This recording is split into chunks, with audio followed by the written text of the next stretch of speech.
infrastructure surrounding the VA is nearly impossible under the best of circumstances. Working for two different administrations, under two very different presidents, also presented special challenges and insights. President Obama was analytical, pensive, and at times appropriately cautious. This approach ensured that improvement initiatives were carefully planned, but it also led to a slower adoption of change. President Trump and his team shot first and aimed later. But this tumultuous and frenzied environment actually allowed me to take more risks, move faster, and in many cases make more meaningful change.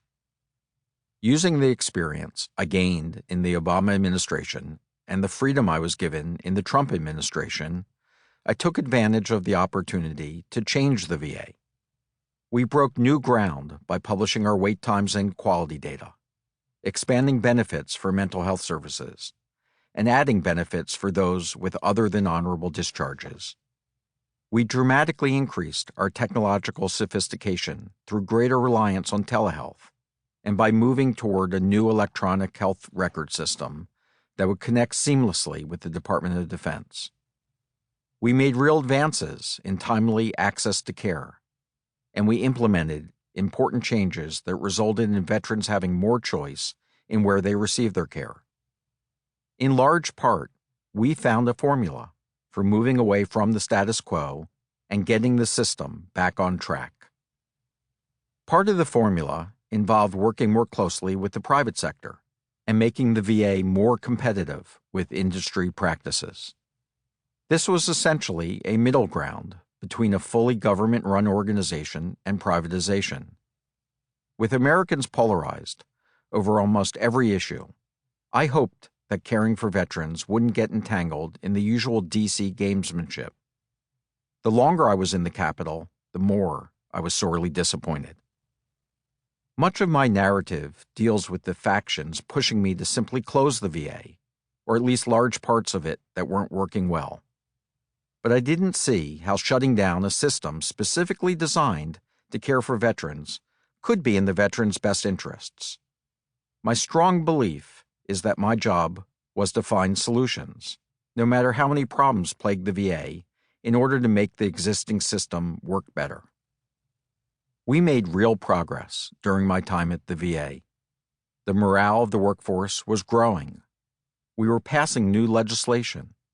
We were working more closely with our community partners, and we were making the structural changes to ensure sustainable improvements.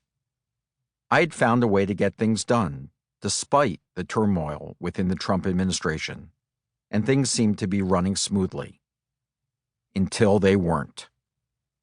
To be clear, I did not set out to tell a story of how much the VA accomplished in 3 years and how I was fired by a Trump tweet on the eve of passing the most important bill in the history of veterans' medical care because I wanted anyone to feel sorry for me.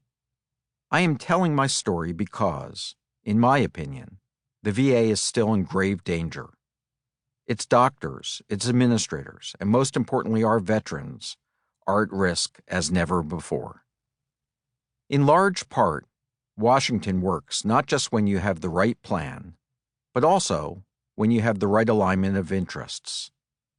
Much of what I did as secretary was to work with veterans groups, Congress, VA employees, and the administration to find the right path forward. Ultimately, the political chaos that became evident within the Trump administration overtook the ability to get the job done. My struggle with the internal political appointees and their outside allies became the biggest challenge of my tenure in government. The VA was once thought to be the only part of the federal government that was above politics. But under President Trump, the VA's mission and resolve were undermined by the people we used to refer to, jokingly for a while, until it was no longer funny, as the politicals. Some of them are associated with the Koch brothers empire, which many people believe has the short-sighted goal of dismantling the VA based on the mistaken belief that private industry can necessarily care for veterans more effectively.